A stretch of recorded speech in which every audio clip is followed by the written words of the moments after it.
Alors maintenant, on va parler du tuning. Et si il y a un pays qui est vraiment fan de tuning, c'est bien les Japonais foutent ça. Et s'il y a une voiture adaptée au tuning, c'est la petite Nissan 350Z. Hein. C'est vraiment, voilà, on l'a vu dans plein de films, les Fast and Furious et tout ça. Voilà, c'est une voiture faite pour le tuning. Et elle a inspiré quelqu'un en France. Eh ben, on regarde ça tout de suite. On regarde ça tout de suite. Une Nissan 350Z légèrement modifiée.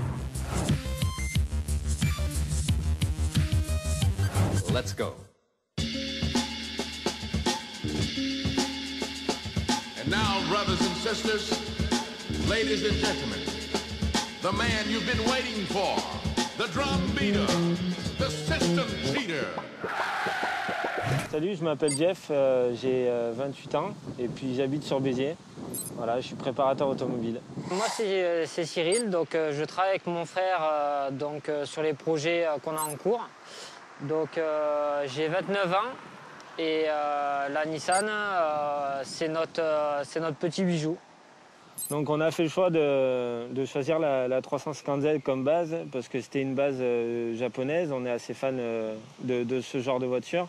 On trouvait que c'était une belle caisse de base qui avance bien. Voilà. Au départ, on l'avait acheté pour se faire plaisir. On pensait la laisser d'origine et puis pris par la passion, on a fini par tout modifier. Pour ce type de projet, on a voulu rester quand même dans l'esprit de base de la voiture. C'est une belle voiture d'origine, mais on voulait quand même la rendre un petit peu plus agressive. C'est pour ça qu'on a posé un kit large avec des arêtes beaucoup plus saillantes, voilà, pour la rendre plus musclée.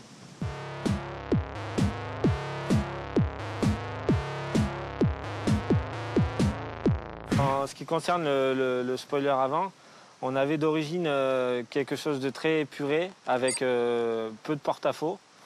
Donc on a fait le choix d'augmenter la partie de la lame avant pour lui donner plus de bestialité et puis des arêtes et une ouverture un peu plus béante sur la calandre pour mettre en valeur les phares et le capot ainsi que les ailes. Donc là au niveau du kit carrosserie, donc par rapport au kit large, on a élargi d'une dizaine de centimètres à peu près le profilé extérieur de l'aile. Le but du jeu, c'est de pouvoir rendre cette voiture un peu plus monstrueuse. Donc là, on est venu mettre des jantes en 20 pouces pour que ça rentre en ligne avec le kit large. Donc on est parti sur des jantes à déport à fond noir parce que c'est ce qui va avec la voiture.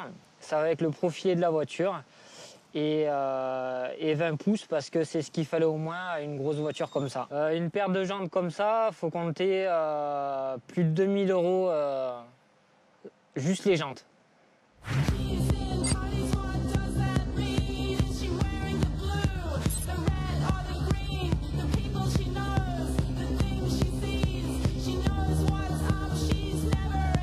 Au niveau de l'arrière de la voiture, on avait l'ambition de faire quelque chose dans l'esprit DTM.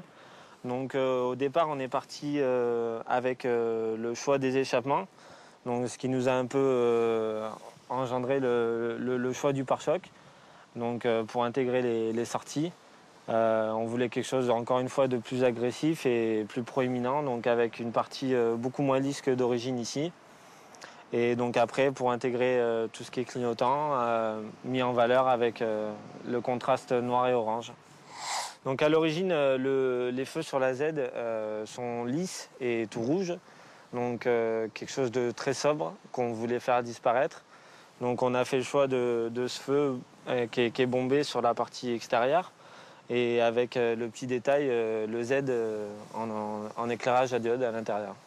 Donc là, au niveau de la peinture, on est resté sur le noir d'origine.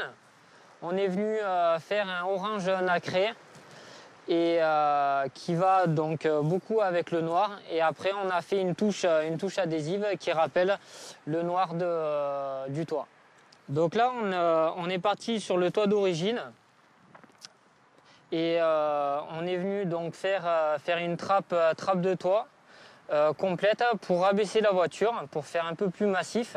Toute la trappe avec les montants, c'est une seule pièce qu'on vient coller en définitif après sur la voiture.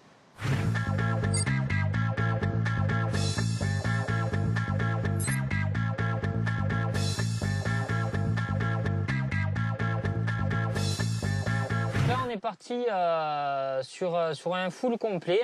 Donc cuir marron et tissu fibré gris aluminium. C'est un effet tape à l'œil et un rendu plus excessif. Pour une sellerie comme ça, il faut compter à peu près 4 500 €.